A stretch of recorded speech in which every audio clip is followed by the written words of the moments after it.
Hi friends, welcome back to our channel if you've seen our videos before. If you're new, my name is Abby and today we are just gonna chill together and chat about books. This is a bit of a new setup. I'm attempting something. We'll see if it works. If it does, you're seeing this. If it doesn't, it'll never see the light of day. I was thinking about cozy bookish videos maybe to film for the end of the year. I feel like I haven't really talked to you guys about my reading this year too much. Sorry about that. But I have been reading quite a few things and I knew I wanted to chat some books with you for the end of the year. I love watching bookish tier ranking videos. I think they're so much fun and I thought I would try my hand at one. And we'll just see what happens. I have decided, as you can see from the title, that we are going to be chatting about all of the classic novels that I read in 2022 and 2023, and we're going to be tier ranking them together, and I'm going to be telling you a little of my thoughts about them, and it's going to be fun. So I hope it's going to be fun anyway. I think it's going to be fun. Before we talk about tier ranking or anything, I do want to put a couple of caveats. Number one, what defines a classic is different for everybody, but I think all of these are considered literary classics. Some of them are older than others, some of them have been around for longer than others, but in my opinion, the cultural significance of these novels and also the age of the novel both equate to being a classic in my mind. And also, I didn't rank any of these books under 4 stars. I enjoyed all of them, so I love talking about books that I loved, and that is what we're gonna do today. So here behind me are all of the classics we're gonna talk about today. There are 15 of them. And we're gonna chat about the books and my thoughts on them, and we're gonna give them tier rankings. So without further ado, let's make me small. Hey! And here's the screen recording. Hopefully it worked. Woo! I've got my laptop right here and we're going to rank some books, so let's do this together. So I have 4 tiers today that we're going to be sorting these into. The first one right here is You Have Bewitched Me, Body and Soul, and I Love You. I am aware that these first 2, I believe, are from the movie adaptations of these classics, but they're too iconic and I love them. So this first one is from Pride and Prejudice, of course, the 2005 adaptation, and this tier is for the books that lived rent-free in my brain all year, this year, last year, whatever. These are my favorite top tier books and just the best of the best in my opinion. That's what's going here. My Friends You Bow to No One is tier number 2, which is a quote from The Lord of the Rings, and in this category we're gonna put the books that I feel like objectively are great. Maybe they're not the books of my heart, but they are very good. They've earned their status as a classic. They are top of the line, excellent books that I would recommend to anybody. That is, they've earned their status. That is My Friends You Bow to No One. Tier number 3 is Books Were Her Friends and There Was One for Every Mood. That is a quote from A Tree Grows in Brooklyn. And for this tier, I am going to put the books that I think maybe are not going to be for everyone, or maybe are not going to be for every mood. I feel like you've got to be in the right headspace, you got to be the right kind of person to really love these books. So I maybe would recommend them maybe seasonally, maybe for a specific kind of person, but we'll talk about that when we get to the books that are going to be going in there. And then this bottom tier is a quote from Murder on the Orient Express, the novel. I understand nothing at all, which is honestly just my life motto. But also it's a quote from Poirot, and I think I'm gonna put in there the ones that I'm glad I've read it, but I feel like I didn't understand it. I feel like I'm not smart enough for this novel, which there are a few in this list where I'm just I don't think I got it, but we'll talk about that when we get there. So let's figure out, where do we want to start? This is an easy place to start. This is straightforward because you guys, if you've been here for any length of time, you already know this, but if you're finding me for the first time, hello, my name's Abby. The Magician's Nephew by C.S. Lewis is my favorite book of all time. I don't know why, couldn't tell you, it feels like home. This novel feels like home. Yeah, I've read it more times than I can count at this point, and I absolutely adore it, and I did reread it earlier this year. I listened to the audiobook. This book is the one I turn on if I'm feeling really anxious and I just need to escape for a while. I turn on The Magician's Nephew. So obviously this book is gonna go straight to the top. We gotta put it. It has bewitched me, body and soul, and I love it. I love it. so much. So that one is gonna go top tier, of course. Murder on the Orient Express by Agatha Christie. I read this this year in 2023. This was my first time reading it, and this was one that I wasn't sure I wanted to read because I had already seen the film adaptation, and this specific mystery, I feel like a lot of it hinges on the big twist at the end, and if you already know the twist, I have found in mysteries, or specifically Agatha Christie, I feel like you lose a bit of the magic of the mystery if you already know the twist sometimes. But this year I was like, you know what? It was the next one in the order of the Poirot series. I've kind of been loosely reading them in order, and it was the next one I had, and Dan Stevens narrated the audiobook, and I was like, you know what? I'm gonna give it a shot. And I actually really, really liked it. This is a solid mystery. In fact, it's a stellar mystery. I think even if you know the twist, what I loved about it was that I got to kind of sit back and enjoy Agatha Christie's clue laying. It's just brilliant. Always has been. It's why she's a queen for a reason. And I think this one is really, really solid of a mystery. So I think this one's gonna go in tier 2 because this is one of the most iconic mysteries ever written for a reason. It's not my favorite Christie that I've read. I understand why it's iconic. You know what I mean? Like, I get it. So despite the fact that the bottom tier is the quote from this book, I'm gonna put it in tier 2. My friends, you bow to no one. You bow to no one, Murder on the Orient Express. You are the best of the best. I guess we could go ahead and talk about the other Agatha Christie on this list. This is not the correct book that I have here, but it's gonna stand in. This is actually the Tuesday Club Murders, but we're gonna pretend it's the murder of Roger Ackroyd, okay? I've read a lot of Agatha Christie's over the past couple of years. Her backlog is so large, and I love that about her. There's so many mysteries out there to enjoy, but I figured these two are two of the more iconic ones that I've read, Murder on the Orient Express, Murder of Roger Ackroyd, of her books, so I figured these are the two I'll talk about in this ranking video. For me, Murder of Roger Ackroyd, okay, I read twice. In 2022, I read it twice. I listened to, I want to say Hugh Fraser does the audiobook, did the first audiobook, and then I also listened to the Richard Armitage Audible original one. I loved the Richard Armitage Poirot's up to this point, and I loved this one as well. The thing is, the first time I read it, I don't want to spoil it, because I feel like going into it blind is the only way to really experience this novel. However, I had issues with it the first time through. I wanted to read it again, kind of like Murder on the Orient Express, knowing what the twist was gonna be, and see if I was just stupid, or like if it was actually solid. It is pretty solid.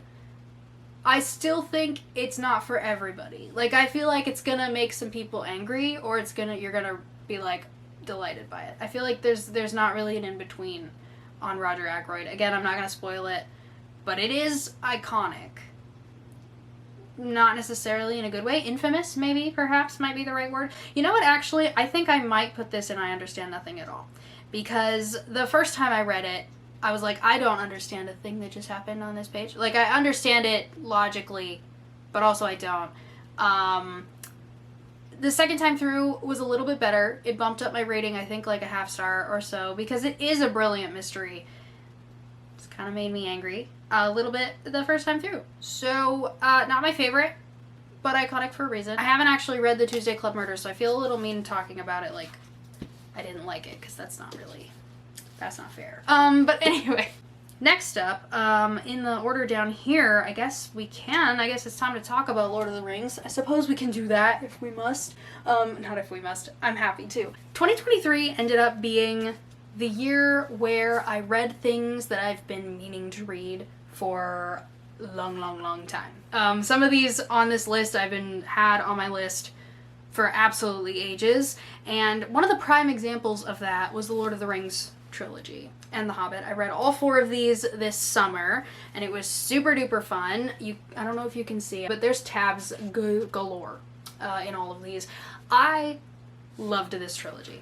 I did. I really loved the trilogy so much, which was such a delight, because as you can tell by my Magician's Nephew rant earlier, I'm a Narnia girly at heart. I have loved Narnia for my entire life, and so I knew Middle-earth was going to be something I wanted to experience at some point, but I wasn't sure when, and I've kind of been biding my time, because I knew if I tried it too early, it would probably not go well. I had to wait for like my mood, my brain, myself to be in the right position to go on the journey with Frodo, and that was this year. We're going to talk about them individually a little bit, though, because I have them individually here, because I don't think they're all going to rank the same place, but let's talk about it. So first, The Fellowship of the Ring, the first novel in the trilogy.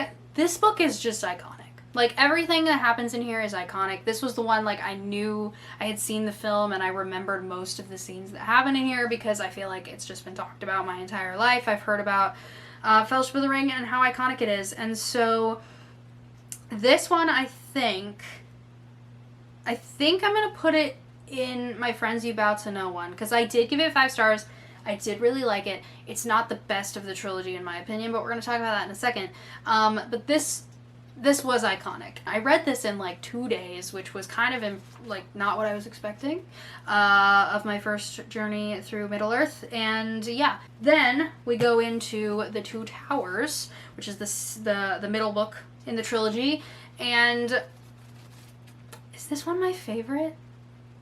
I know I have a lot of friends for whom this is their favorite, and I understand why.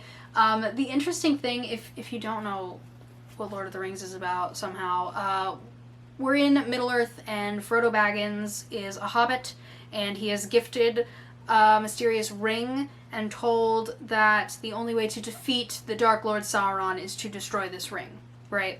So the first book, Frodo and his friends start their journey to the only place that will be able to destroy this ring, which is the Fires of Mount Doom, which is where Sauron's kind of reign began. So the goal is to get the ring to Mount Doom to destroy the ring, because if Sauron gets the ring, it's over and we've lost. So the goal is to destroy the ring before Sauron gets it.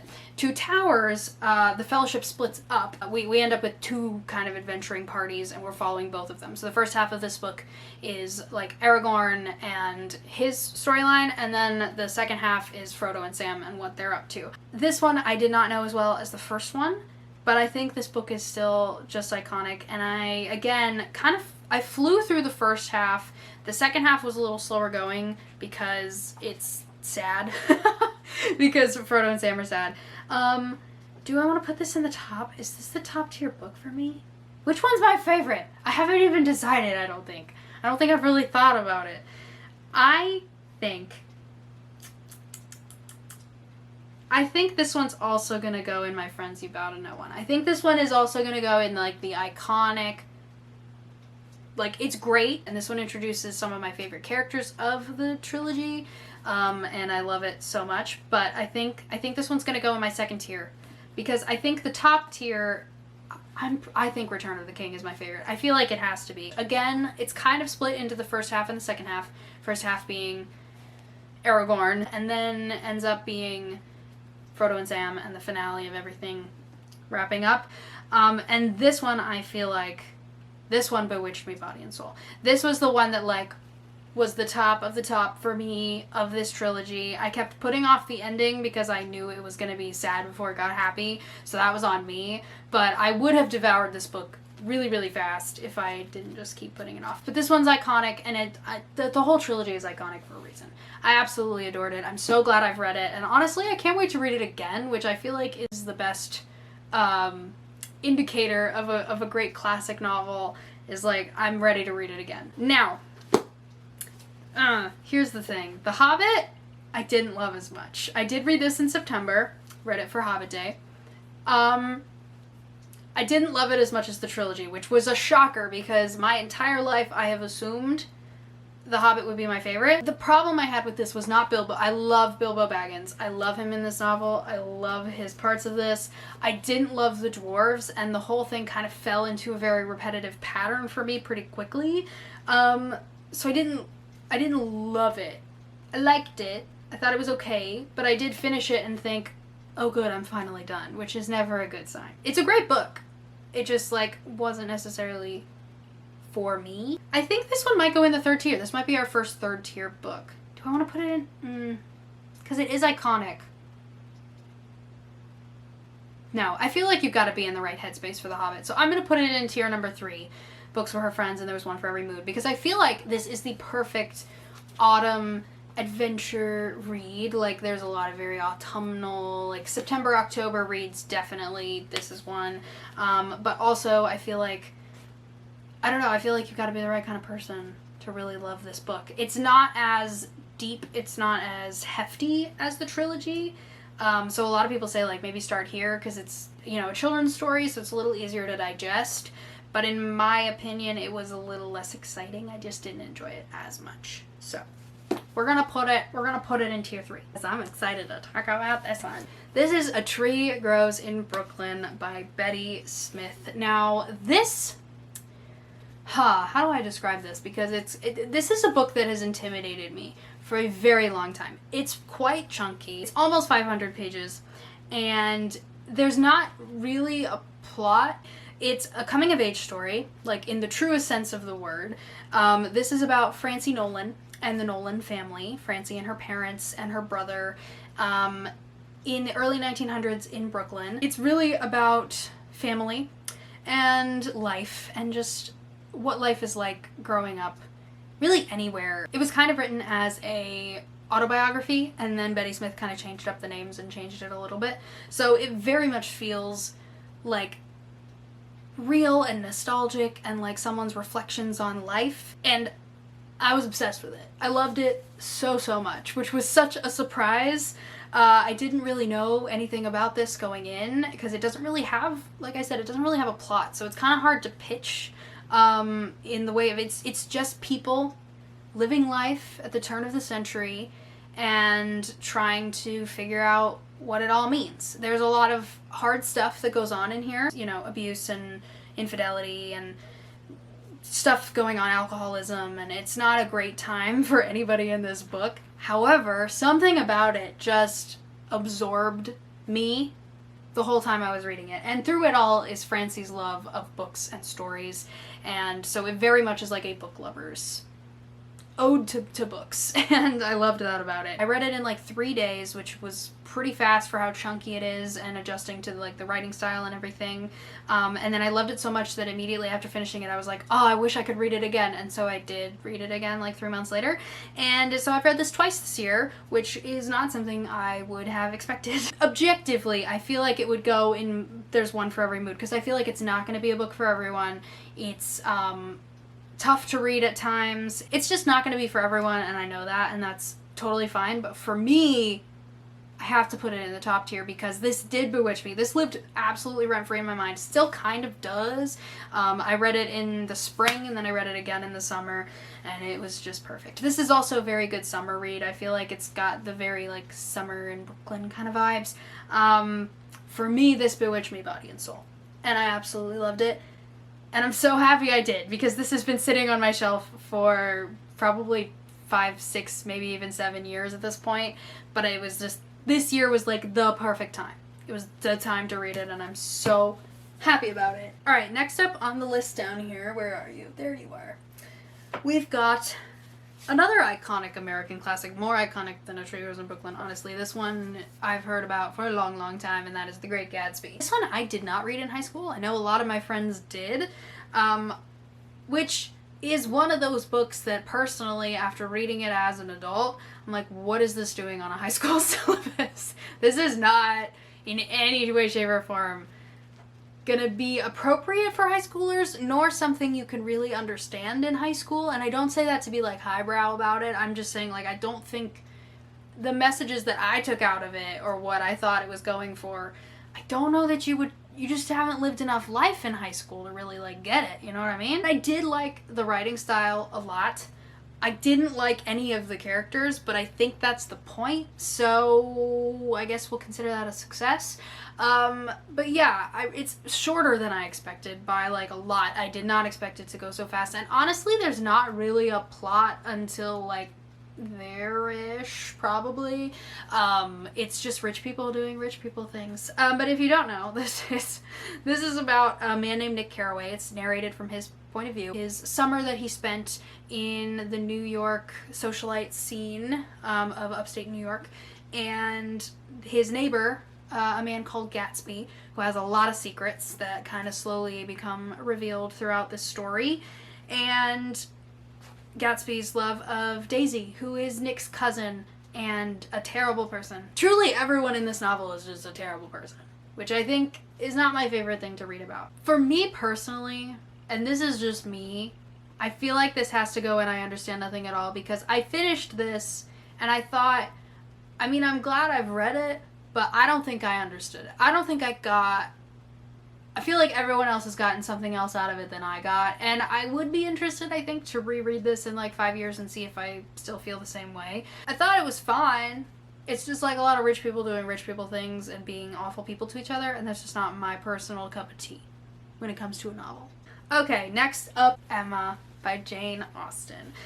This was my first Jane Austen. I read this last year in 2022, and I was obsessed with it. I absolutely loved it. I loved every second of it. This one seems to be pretty divisive. I feel like if you don't like Emma herself, you don't like the novel, which I wouldn't say I necessarily liked Emma, but I loved watching Emma. I loved her experience. She cracked me up. This book is one of the thicker Austens, I think, or at least it's one of the thicker ones that I have, or I've read. I've read 3. They're all in this list. We're going to talk about them. But Emma is about 20-year-old Emma Woodhouse, and she lives at home with her father. Her sister has recently gotten married, and Emma's kind of bored at home, so she decides that she's going to take on a project of turning a new friend of hers, Harriet, into a proper lady and marrying her off to a proper gentleman, and she's just gonna like make Harriet's life, and shenanigans and hijinks ensue from there. It's absolutely hysterical. It doesn't take itself seriously, which I think is really the mark of a great comedy. It really is a comedy. I feel like it's a romance, but it's also like so funny, and I really, really liked it for that. For me, I think this one's gonna go top tier. This was my first Austen. This was the one I was like, I feel like of all the adaptations I had seen previously to reading them, Emma was always my favorite, and I feel like I want to reread this one, I think maybe next year, and try it again, and see if I still feel the same, because I really, really loved this the first time through. It was so fun. Next up, let's be very careful not to knock the whole thing over. Next up, another book from last spring that I read for the first time, The Secret Garden by Frances Hodgson Burnett. This one is a children's classic. I had read A Little Princess back when I was a kid, and for some reason this one I just hadn't checked it out until I got this gorgeous edition from our friend Dana in a box swap, and I was like, now I gotta read it. And I read it last spring, and it was perfect for that, and I loved it so much. This is about a girl named Mary, and she is recently orphaned, and she's sent to England from India, where she grew up, and she's sent to the northern moors of Yorkshire, and she is a terrible, terrible child. Just an awful person, selfish, cranky, doesn't like other people that much, has always been spoiled, so she just assumes that everyone's there to do her bidding and blah blah blah. And it's kind of the story of her becoming a better person when she discovers this secret locked garden on the grounds of the estate where she's sent. This one I feel like is gonna go in books with her friends, and there was one for every mood, because I feel like this is a solid children's classic, but I feel like it's got a certain vibe to it, and if it's not your vibe, it's not gonna work for you if you can get past Mary herself. She does become a better person. She's not the only one. There's a lot of just like self-growth as well as flower growth, and also this is perfect to read in the spring, so I definitely think as far as mood reading seasonally goes, this is another one I would put there. So yeah. Next up, another Jane Austen. This is Persuasion. Now, I read this one again last year because the Netflix film came out, and I watched it with my friend, and I was like, well, now I need to read the book. And I liked it a lot. It wasn't quite as like top tier as Emma, but it is a very solid novel. Basically, Anne had this boyfriend in Wentworth, and her parents didn't approve because he didn't have any money. She was persuaded by her family and her friends to give him up, and now our story starts like 5-10 years later. I don't know how much longer it's been, but Anne's still single, and she's sad about it because she's kind of entering into spinster territory as far as her age goes, and she's like, man, if I had just married Wentworth, like, I would be fine. And then he comes back to town because he left to go for a career in the military. He comes back to town, and he's handsome, and he's rich now, and he's got like a title, and everyone loves him, and Anne feels really awkward because she's like, I broke up with this guy, and now I feel bad that I broke up with this guy. I wish I hadn't. Things unfold that, like, maybe he's also kind of still in love with her. And so this book is really solid. It's really sad. It's like this angsty, sad Jane Austen book of like pining for the love that you pushed away too soon. But yeah, I really enjoyed it. I think it wasn't quite as up my alley as her more comedic novels. It does have some comedic moments, but it's definitely more of a drama than a comedy. But for me, this one's gonna go in my Friends You Bow to No one. This is the ultimate pining, yearning novel. The angst is great. It's a good novel. It's a great story. It's a great novel. It's a great story. The letter is iconic. You know, Wentworth's letter is iconic. There's no denying it. We've got a couple of very seasonal fall reads that I did read last October, and the first one is Dracula. I loved Dracula. Okay, I don't think I ever talked to you guys about this book when I read it. I was obsessed with this novel. I read it last October, September, October, to prepare for spooky season, and I didn't really know what this was about. I feel like I didn't really, like, there's a lot of books on this list. Just in general, I don't read a lot of synopsises, so I don't know a lot of the time what novels are actually about until I start reading them, and this is definitely an example of that. I did not know what this was about. This is an epistolary novel, which means it's written in letters and transcripts between the characters of the book, and we start off by meeting Jonathan Harker, who is a solicitor, and he's trying to sell a house in London to this man in Transylvania who goes by Dracula, and he's just kind of a weird dude. Like, he's just got some weird vibes going on, until Jonathan kind of feels like his life is being threatened by this man, and the story kind of picks up from there. We meet Jonathan's fiancée, Mina, back in the UK, and her friend Lucy is having some weird stuff go down, and then we meet, like, Lucy's suitors. She's got, like, 3 of them who want to marry her, and they're trying to deal with the situation, and then we also meet Van Helsing, who is a doctor, who is the one guy who kind of knows what's going on with Dracula. This book is absolutely atmospheric. It swept me away. It was quite fun to kind of like pretend it was 1897 and I was just experiencing this story for the first time, and I really didn't know anything about vampires or like what the typical things associated with them were. And honestly, this book was genuinely chilling a few times, especially trying to like put myself in the mindset of somebody from that time period and knowing, like, I know kind of some of what happens in here, but like if it was the first time, wild. For this one, where do I want to rank this one? Part of me is tempted to put it in the top category because I was obsessed with it. I could not put it down. But I feel like it's not going to work for everyone. So I think I'm going to put it in books for her friends, and there's one for every mood. Also, this is perfect reading. If it's like a stormy autumnal afternoon, this is the ideal read. But I think this is definitely one that it's not going to work for everyone. And that's okay. I loved it, and I have several friends who loved it, but I also have several friends who were like, I don't get it. Like, I didn't like it, which is fair. But yeah, I loved it. It worked for me. I'm so glad. And I was going to read it again this spooky season, but I just ran out of time. So maybe next year. Another one I read in October. This is another stand-in because I don't actually own a copy of The Hound of the Baskervilles, but this is just a collection of Sherlock Holmes stories. Hound of the Baskervilles isn't actually in here, which is kind of sad. But, yeah, I read The Hound of the Baskervilles last October. That was my 3rd Sherlock Holmes novel, and honestly, probably my favorite. I've read A Study in Scarlet, The Sign of Four, and then The Hound of the Baskervilles. This one was so atmospheric and mysterious and spooky, and I just love Watson and Holmes so much. Their relationship cracks me up and I adore them. I love Watson. He's like probably my favorite part of the books in general so far. For this one though, I don't know if I would say this is like the best Sherlock Holmes story. It is iconic, and it is a classic for a reason. But I feel like I'm also going to put that one in Books for Her Friends and There Was One for Every Mood, because I feel like it's another one that's like perfect for a certain time of year. It's very, like I said, atmospheric, kind of spooky. Basically, Holmes is asked to help with the situation, and he says he's not going to, and I don't want to spoil what is going to happen, but Watson agrees to help with this family. I think the Baskerville family, if I'm remembering correctly. It's been a year since I read this. But basically the Baskerville family is being haunted, they think, by this like spectral hound that shows up on the moors and freaks them all out and chases people around, and somebody's trying to kill the last Baskerville, or like the one who's about to inherit everything or whatever.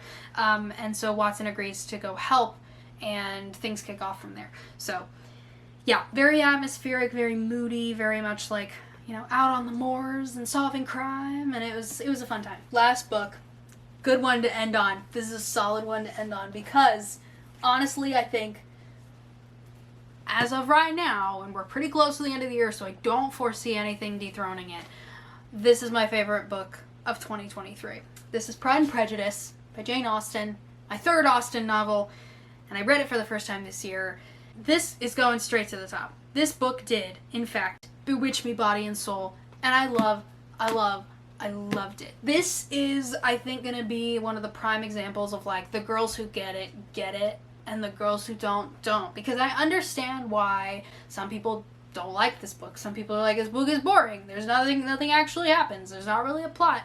But that's the point. The point is that this is a character study. This is a societal commentary, and this is hilarious, and I loved it so much. If you don't know the story of Pride and Prejudice, it is the OG rivals/enemies to lovers romance, but there's also, like I said, societal commentary going on. It's a family drama.